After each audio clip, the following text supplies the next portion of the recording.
अनिका, अर्नब, सुरभि, रोनित, आर्या और आयुषी का डांस देखकर सबने तालियां बजा दीं। आराधना जी अपने बच्चों को खुश देखकर बहुत खुश थीं।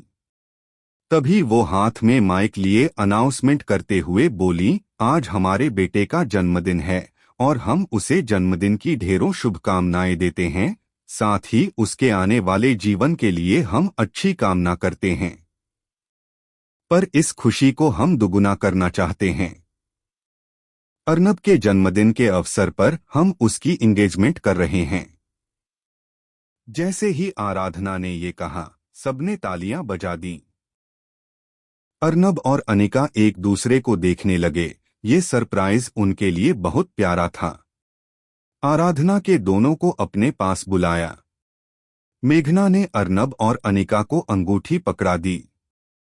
एक दूसरे को देखते हुए और सभी बड़ों के कहने पर दोनों एक दूसरे को अंगूठी पहनाई। तभी अचानक से लाइट चली गई और पूरे हॉल में अंधेरा पसर गया। अंधेरा देखकर सभी चौंके थे। तभी एक रोशनी हुई। सभी ने देखा तो वो प्रोजेक्टर की लाइट थी। प्रोजेक्टर की लाइट एक पर्दे पर पड़ रही थी। पर्दे पर एक एक कर अर्नब और रैना की तस्वीरें दिखने लगीं। फोटोज उसी रात की थीं। अर्नब और रैना दोनों की ऐसी फोटोज देखकर सबके होश उड़ गए। अंजलि फोटोज को देखते हुए बोली, अब आएगा मजा। जब सबके सामने तुम बदनाम होगे अर्नब। मेरे डैड को भी तुमने सबके सामने ऐसे ही बदनाम किया था न, अब बारी तुम्हारी है। आज मैं तमाशा देखूंगी और तुम तमाशा बनोगे। अर्नब की भौहें गुस्से में सिकुड़ गईं। उसने अपनी मुट्ठी कसकर बंद कर ली। आराधना को तेज धक्का लगा।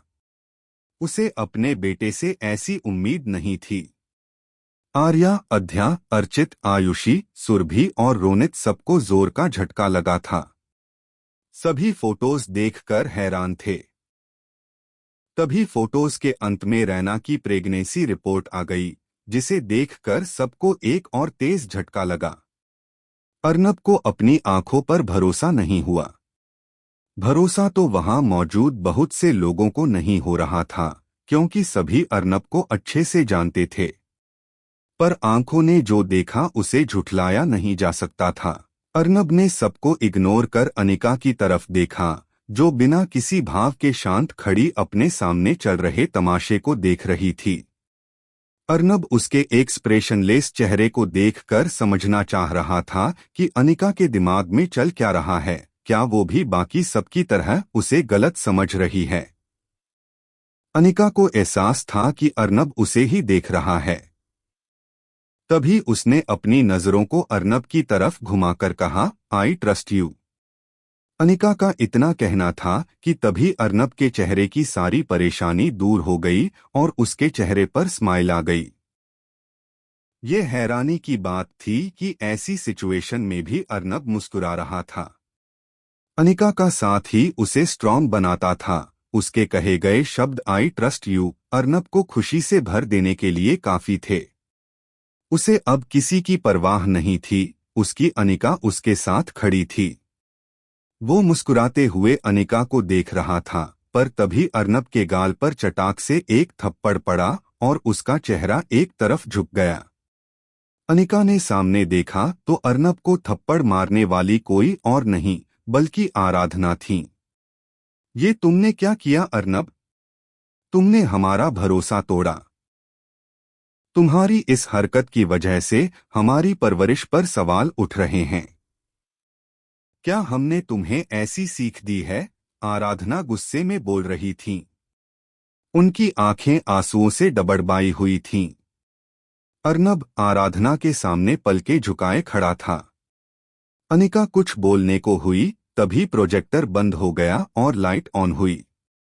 तो देखा सबके बीच रैना खड़ी थी। रैना को देखकर सब और हैरान हुए। अनिका की मां सुमित्रा ने अनिका को परेशान नजरों से देखा। अनिका ने उन्हें पलकें झपकाकर शांत रहने के लिए कहा। आराधना ने रैना को एक नजर देखकर मुंह फेर लिया। तभी रैना आराधना के पास जाकर बोली, मैं जानती हूँ आंटी आप मुझे पसंद नहीं करती, पर ये सच है, मैं प्रेग्नेंट हूँ। मेरे अंदर अर्नब का अंश है। जैसे ही रैना ने ये कहा, उसके अगले ही पल आराधना ने एक थप्पड़ उसके गाल पर भी रख दिया। रैना ने सोचा भी नहीं था कि आराधना उसे सबके सामने थप्पड़ मार देगी। आराधना गुस्से में बोली, क्यों किया तुमने सबके सामने ये तमाशा? अपना और अर्नब का मजाक बनाकर तुम्हें क्या मिला? रैना अपने एक गाल पर हाथ रखे बोली, मैं ये नहीं करती अगर आपका बेटा मुझे इग्नोर न करता।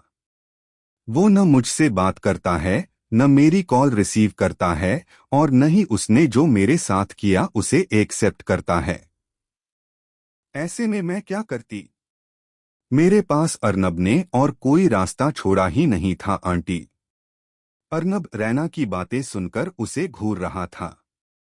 वो कुछ बोलने वाला ही था कि तभी अनिका बोली, क्या सबूत है तुम्हारे पास कि तुम्हारे अंदर पल रहा बच्चा अर्नब जी का है?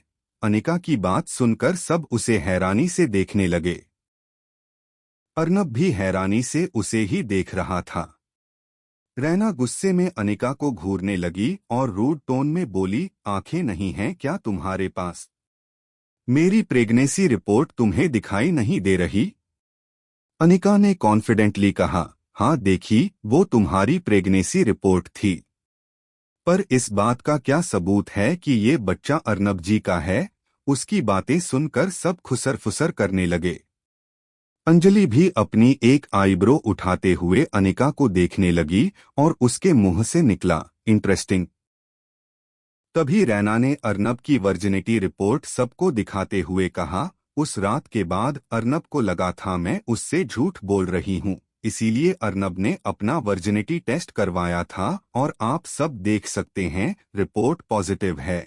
आखिरी के दो शब्द बोलते हुए रैना अनिका को देखने लगी। अनिका ने उसके हाथ से रिपोर्ट ली और उसके ही सामने फाड़ दिया। रैना ने अनिका से मुस्कुराते हुए कहा, मेरे पास इसकी और भी कॉपी हैं, कितनी फाड़ोगी तुम? अनिका बोली, झूठ कितना भी बड़ा क्यों न हो, सच के सामने उसे एक दिन झुकना ही पड़ता है। फिर अनिका ने दूसरी तरफ देखते हुए बोला, मिस्टर बत्रा, क्या आप सबके सामने आएंगे? अनिका के बुलाने पर मिस्टर बत्रा भीड़ से निकलकर सामने आ गए। अनिका ने उनकी तरफ कदम बढ़ाते हुए कहा, जरा बताइए सबको मिस्टर बत्रा, अर्नब जी की रिपोर्ट में क्या था और किसके कहने पर आपने असली रिपोर्ट को नकली रिपोर्ट में बदल दिया? जैसे ही अनिका ने ये कहा, सब चौंक गए और हैरानी से अनिका और डॉक्टर बत्रा को देखने लगे। इस बार झटका अंजलि को भी लगा था, उसके माथे पर भी सलवटें आ गईं। अर्नब भी हैरानी से कभी अनिका को देखता तो कभी डॉक्टर बत्रा को। रैना के तो पैरों तले से जमीन ही खिसक गई और वो घूर घूर कर डॉक्टर बत्रा को देखने लगी। उसने आंखों से ही इशारे कर डॉक्टर बत्रा को चुप रहने के लिए कहा, पर डॉक्टर बत्रा उसे इग्नोर कर अर्नब के पास गए और सिर झुकाते हुए कहा, आई एम सॉरी यार, मैं मजबूर था। मैंने जो रिपोर्ट तुम्हें दी वो फेक थी। तुम्हारी रिपोर्ट नेगेटिव थी। अर्नब को हैरानी के साथ खुशी भी हुई। उसकी रिपोर्ट नेगेटिव थी, इसका मतलब उसकी गट फीलिंग बिल्कुल सही थी। उसने उस रात रैना के साथ कुछ नहीं किया, वो निर्दोष है। उसने अनिका को धोखा नहीं दिया, वो अपनी बीवी के साथ लॉयल है। ये सोचते हुए अर्नब के होठों पर एक बार फिर स्माइल आ गई और बाकी सभी हैरानी से डॉक्टर बत्रा और रैना को देखने लगे। तभी अर्नब ने अपने माथे पर सलवटे लाते हुए कहा, तुमने रिपोर्ट क्यों बदली? किसके कहने पर तुमने मेरी रिपोर्ट बदली? डॉक्टर बत्रा ने सिर झुका लिया और बोले, रैना के कहने पर ही मैंने तुम्हारी रिपोर्ट बदली। अर्नब गुस्से में बोला, तुमने उसके लिए मुझे धोखा दिया। डॉक्टर बत्रा जल्दी से बोले, नहीं अर्नब, मैं ऐसा नहीं करना चाहता था। मैं तुम्हें धोखा नहीं देना चाहता था, मैं मजबूर था। रैना ने मेरे बेटे का किडनैप कर लिया था और मुझे धमकी दी थी कि अगर मैंने उसकी बात नहीं मानी तो वो मेरे बेटे को मार देगी। इसलिए मुझे उसकी बात माननी पड़ी और उसके कहने पर मुझे तुम्हारी नकली रिपोर्ट बनानी पड़ी। अर्नब ने गुस्से में रैना की तरफ देखा, वो उससे नजरें चुरा रही थी। अर्नब गुस्से में दांत पीस कर बोला, तुम इतना गिर जाओगी रैना, मैंने सोचा भी नहीं था। मैं तुम्हें अपना दोस्त मानता था और तुमने मुझे ही धोखा दिया। इतनी बड़ी साजिश क्यों की तुमने? रैना अर्नब की बात इग्नोर कर डॉक्टर बत्रा को घूरते हुए बोली, मरेगा तो अब भी तेरा बेटा। तूने ये अच्छा नहीं किया बत्रा। तभी अनिका जोर से बोली, अभी बेटा यहाँ आना। अनिका के बुलाने पर अभी, जो मेंशन में ही था, वो सबके सामने आ गया। रैना को एक बार फिर अभी को देखकर तेज झटका लगा। आगे जानने के लिए सब्सक्राइब माई चैनल और बेल आइकन को ऑन कर ले ताकि कहानियों का सिलसिला चलता रहे।